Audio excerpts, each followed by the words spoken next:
Muy buenos días, compañeros, compañeras y profesora. Les habla Evero Cías Parra Mejía y en compañía de Giovanni Navarro, Johan Cogollo y Víctor Pérez venimos a hablarle, o yo en particular, les vengo a hablar acerca de la economía en Latinoamérica. Según el Banco Mundial, la economía de Latinoamérica a precio de mercado es la tercera más grande y potente a nivel mundial. Es decir, que nuestra economía, a pesar de que no parezca al nivel de nuestro continente, el suramericano, es de mucho valor y que tiene mucha trascendencia a gran escala a nivel del mundo, aunque valga la redundancia, no parezca. Nuestra economía latinoamericana se basa mayoritariamente en una economía secundaria, es decir, en la industria, construcción y energía, que son factores que se tienen en cuenta o se pueden ver en cada aspecto de nuestro continente. Caso de que muchas personas se dedican a la construcción o trabajan en una empresa que se encarga de vender cierto producto específico y en la fabricación de este.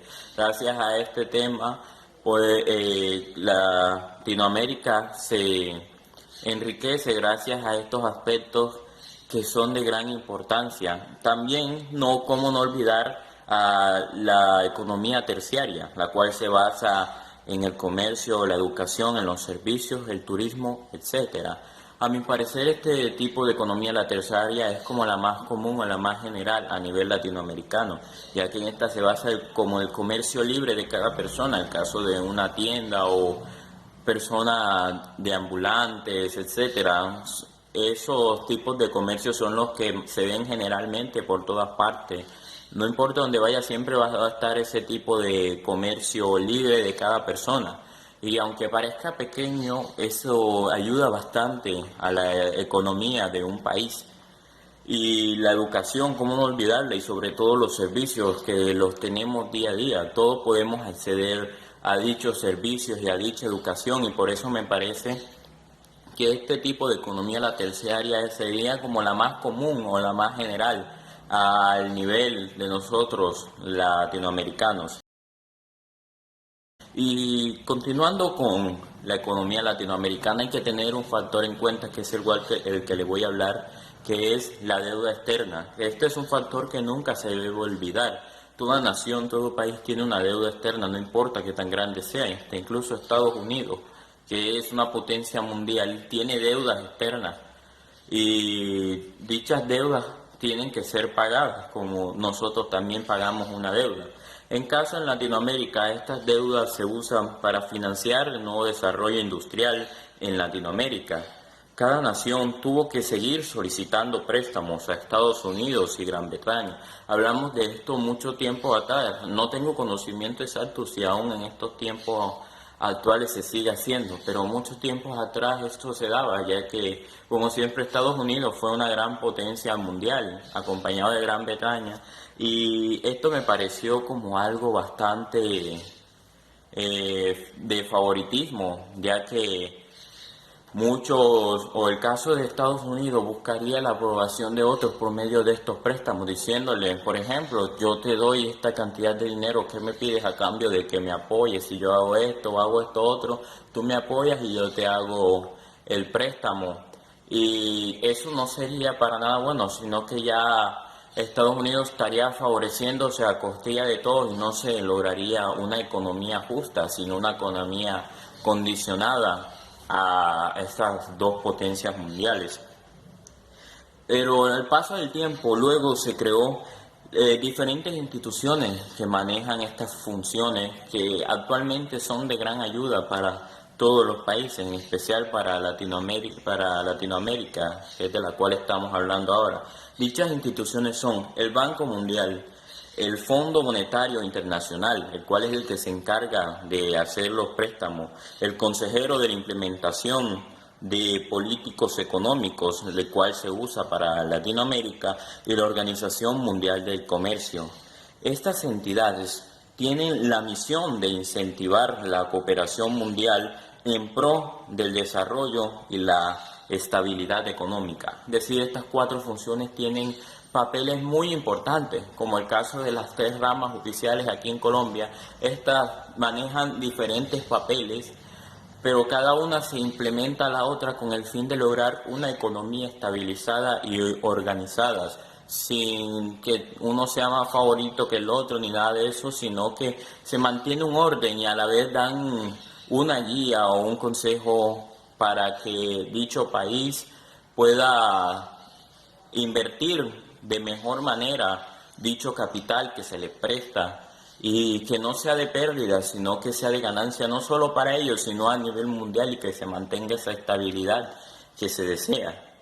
Dicho lo anterior, los gobiernos utilizaron estos préstamos para diferentes opciones y lo implementaron de diferentes maneras, las cuales pueden ser financiar importaciones. Las importaciones son algo muy importante, ya que por las importaciones podemos tener muchas cosas de las que vemos hoy, como celulares, televisores, muchas de las construcciones, por materiales que se traen de otros países y cosas en específico. Un ejemplo puede ser el caso de las vacunas. Muchos países, aunque no lo crean, no tienen la capacidad económica para traer la cantidad de vacunas que necesitan para todos los integrantes de su país.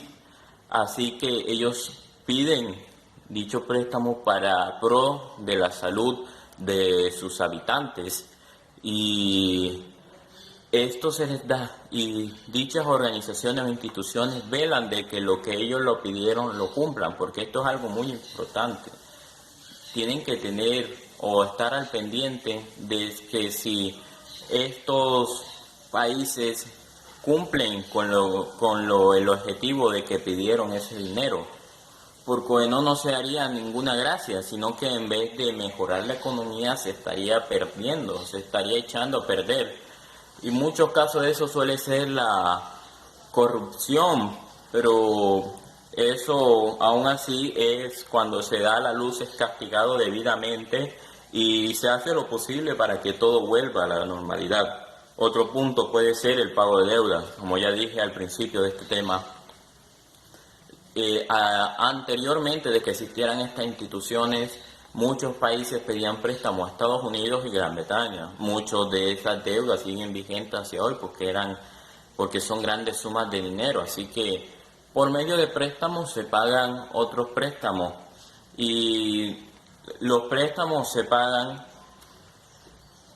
gracias a todos aquellos tipos de comercios que tenemos. Gran parte del dinero, si nosotros pagamos impuestos, pagamos servicios y dichos servicios ellos dan una cierta cantidad o cierto porcentaje al Estado, a la nación, y la nación destina también cierta cantidad o cierto porcentaje de lo generado al pago de esas deudas externas.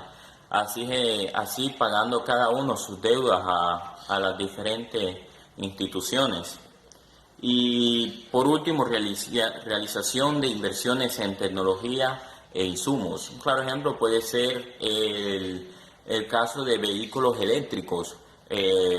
Esos son tecnologías que no fueron creadas aquí, sino de otros lados, y para traer esa tecnología acá requiere una inversión, tanto en transporte y también como el pago a todos aquellos trabajadores que se dedican a realizarlos y la compra de materiales para la realización de dicho producto. Y estos préstamos también se suelen utilizar para aquello.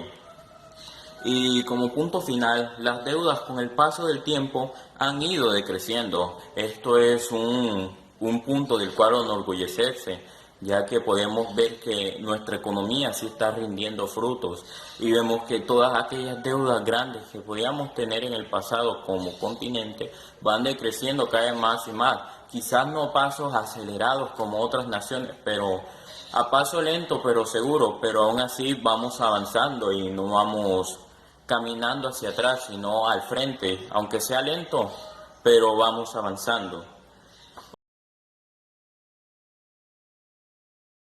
Otro tema que quisiera tratar es el desarrollismo en América Latina. Este surge en América Latina como consecuencia a la política de reestructuración económica mundial tras la Segunda Guerra Mundial. La guerra mundial es un tema bastante delicado, no solo el hecho por las bajas o por el gran cambio mundial que causa este, sino que requiere una gran inversión al pago de los soldados, no más bien soldados, sino personas que voluntariamente se van para pelear por su país. También el pago de insumos, de comida, de lugar donde dormir, las camas, la ropa que llevan, las armas, todo aquello es una inversión bastante grande y requiere que esa inversión se dé, o de no, el factor de la guerra se perdería, ya que un ejército no bien enlistado, no bien preparado, es muy difícil que gane la guerra. Por eso se necesitan equipos, también el transporte y el combustible sobre todo, que es uno de los temas que más atraen o más caros del mundo. Y tras esto, para América Latina se creó una agencia especializada en la realización de planes y estudios económicos, la cual fue llamada CEPAL, la cual significa la Comisión Económica para América Latina y el Caribe. Una organización encargada de hacer censos y dar ideas y hacer planes para que la economía aquí en la América Latina sea creciendo cada vez más y más. Y según esta entidad, las regiones o las áreas donde aparentemente eran más competitivas no podían manejar un comercio internacional basado en la división del trabajo y la producción de bienes y servicios, ya que basados en la historia, los países que exportaban bienes y servían eran menos beneficiados que los de carácter industrial. Es decir, que aquellos que se encargaban de vender sus productos a entidades extranjeras o a países extranjeros eran menos apoyados, eran menos beneficiados que propias industrias que se encargan de su propio desarrollo, pero para este desarrollo se necesita una cooperación y el hecho de la competitividad nula esa cooperación, ya que cuando uno compite no mira lo que piensan los demás o no ve la situación de los demás, sino piensa uno mismo en el querer ganar y ellos en esa competencia sí buscarían su propio beneficio, el tema de ganar y no se preocuparían en sí por el recibimiento de las personas a su producto y etcétera. Ese es el tema de muchos productos, muchos problemas que se dan de instituciones o de industrias que no hacen bien su trabajo por el simplemente hecho de salir del paso y no querer dar una solución verdadera. Y eso hace que la economía no se mantenga y se dé una mala imagen de dicho sector. Y por eso propusieron impulsar un desarrollo económico regional basado en la industrialización, implementando el modelo de sustitución de importaciones sin contemplar la redistribución del ingreso y llevándola al fracaso. Ahora vamos a hablar un poco acerca de las consecuencias de este desarrollismo. En consecuencia, el desarrollismo genera una estructura de clases sociales complejas donde predomina una burguesía industrial con una fuerte influencia en las decisiones políticas y económicas. Es el caso de que la industria no es un caso que se debe tomar a ligera, sino es un caso serio, tanto al punto que puede o logró llegar a influir en decisiones políticas y pone impuso un estatus complejo, cual podría llegar a llevar un poco la discriminación de otros.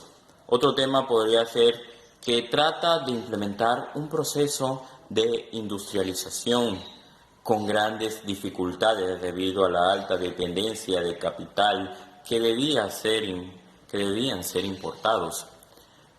El capital que ellos recibían venía de esos préstamos y eso, como dije, generaba deudas y no ayudaba tanto a desarrollar si mal se invertía. Y si uno depende mucho de dichos préstamos, si uno depende mucho de que alguien le preste y tener que regresar más de lo que se le prestó, eso no genera ningún tipo de ganancia, ningún tipo de avance, sino al revés causa más cadenas, causa más enrollo, causa más retraso, y por eso requiere y por eso están esas instituciones que dan esos consejos o dan esa asesoría para que se llegue a un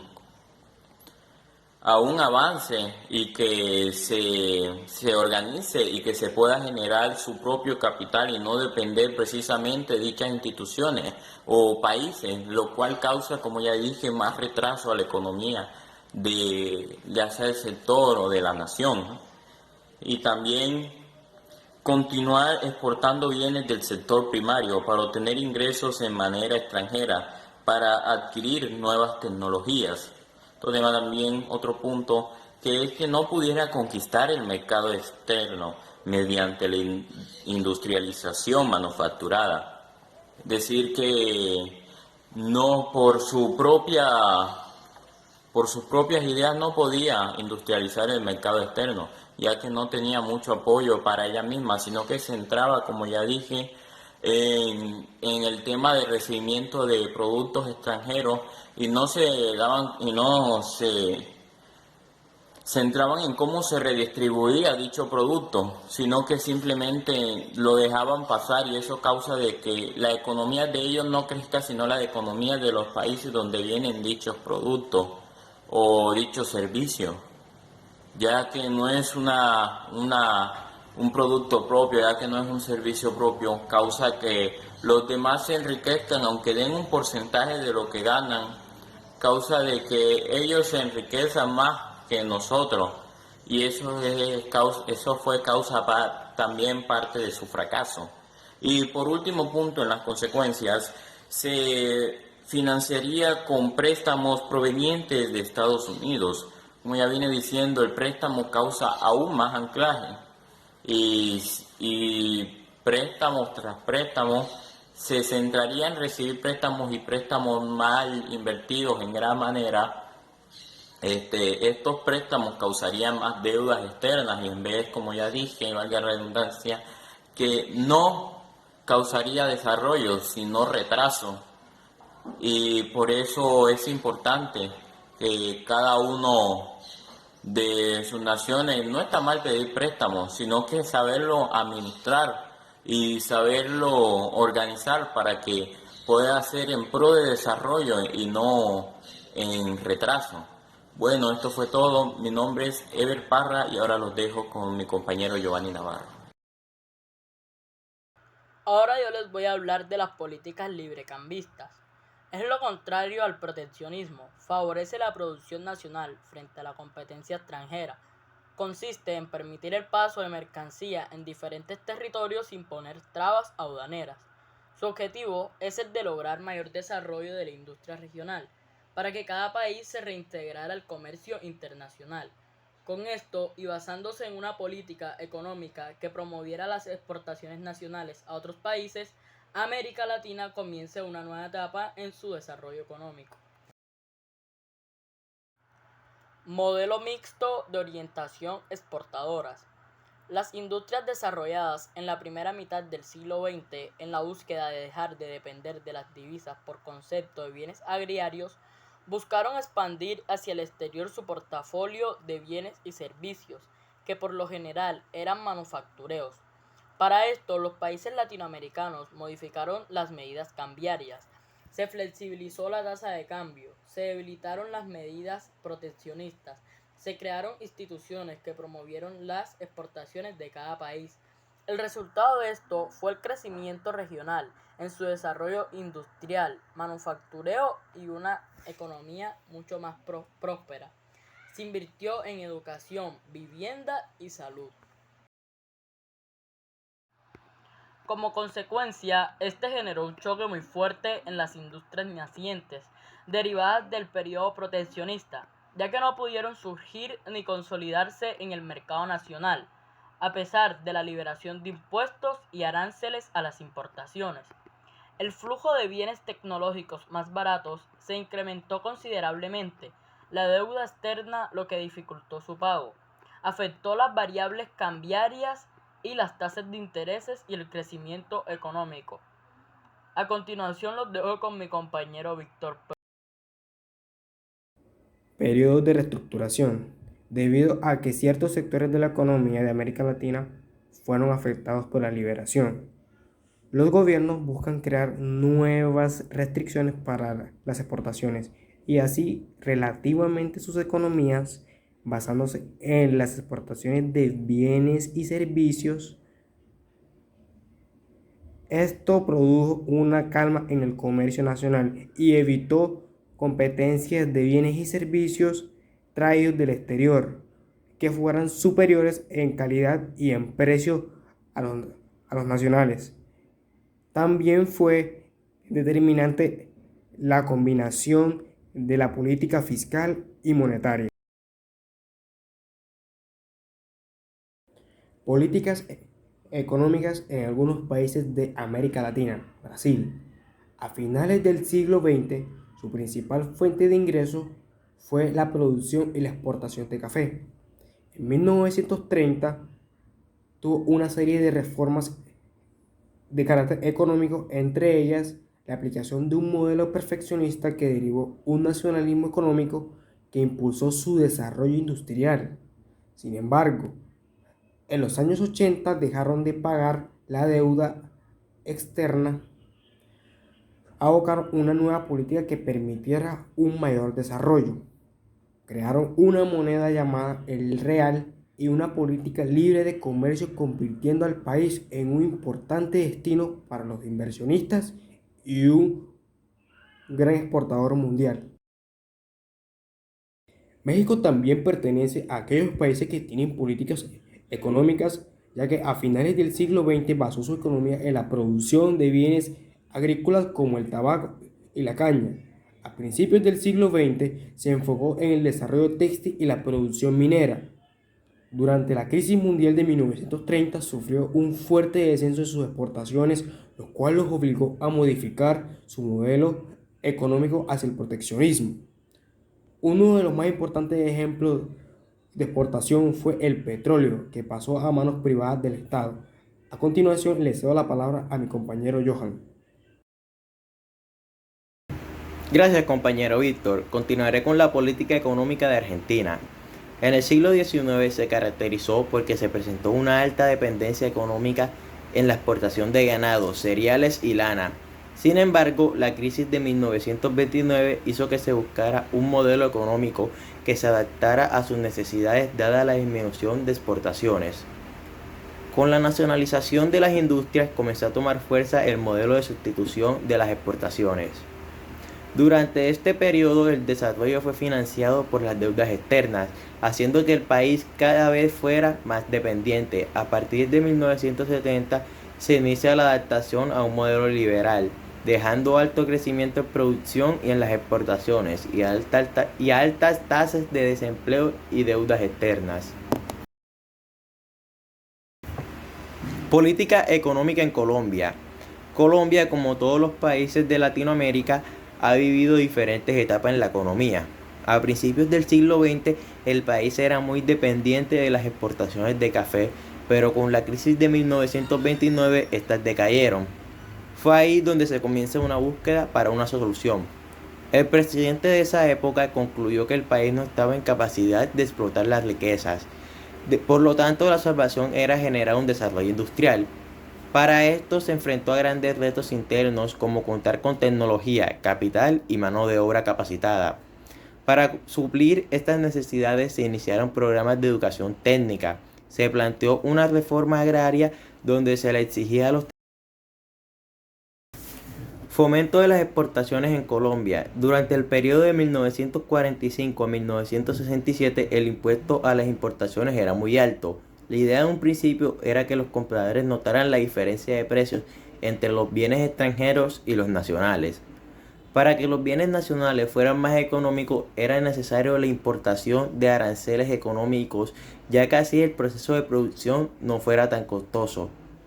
Esto llevó al país a fomentar las exportaciones. Para ello se crearon mecanismos de certificación financiera. Se amplió el Plan Vallejo, que era un plan de ingresos de insumos al país libre de impuestos.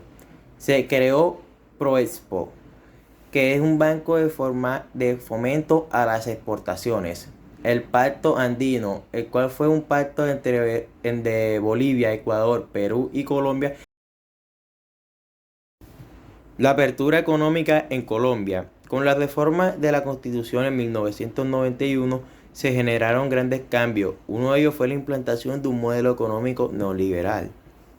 El proceso de apertura económica buscaba una interacción comercial con el mundo, reduciendo la importación de bienes, obteniendo bienes de buena calidad y a bajo precio. Sin embargo, esto trajo una serie de consecuencias económicas, como la caída del precio interno bruto, el deterioro del sector agropecuario, el crecimiento de las deudas externas, la revaluación del peso y la desindustrialización. Doy por terminada la exposición. Gracias por la atención.